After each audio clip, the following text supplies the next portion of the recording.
La journaliste Apolline de Malherbe ne tarit pas d'éloges à l'égard d'un humoriste qui partage l'antenne avec elle. Chaque matin, Apolline de Malherbe tend le micro à d'éminentes figures de la classe politique sur BFM TV. Ses réparties incisives font le sel des échanges musclés écoutés par des millions de Français. Si elles font ça, bonne réputation, ces questions qui dérangent lui valent aussi régulièrement des critiques féroces. Je suis méchante, cassante. Je ne crois pas que je le sois. Après, il y a ce qu'On fait dans ce studio, aussi celui des Apolline Matin, NDLR. C'est un moment où on est très nous-mêmes, assume-t-elle dans une interview diffusée dans les grandes gueules. Un caractère bien trempé qu'elle assume ouvertement. On ne peut pas plaire à tout le monde. Apolline de Malherbe, avec quel célèbre humoriste fait-elle un parfait duo? Apolline de Malherbe réserve un traitement beaucoup plus amical à l'une de ses collaborateurs à l'antenne de RMC. Il s'agit d'un célèbre humoriste, Nicolas Canteloup.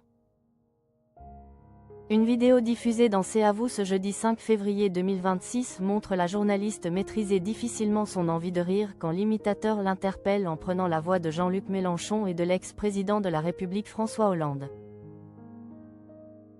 Dans ces images des archives, Apolline de Malherbe affirme prend un immense plaisir à travailler dans le même studio que son collègue.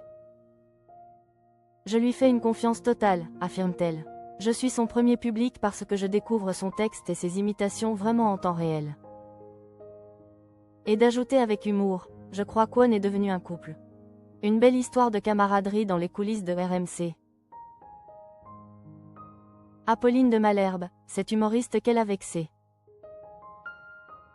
Apolline de Malherbe ne fait pas preuve d'une telle aménité avec des confrères de Nicolas Canteloup.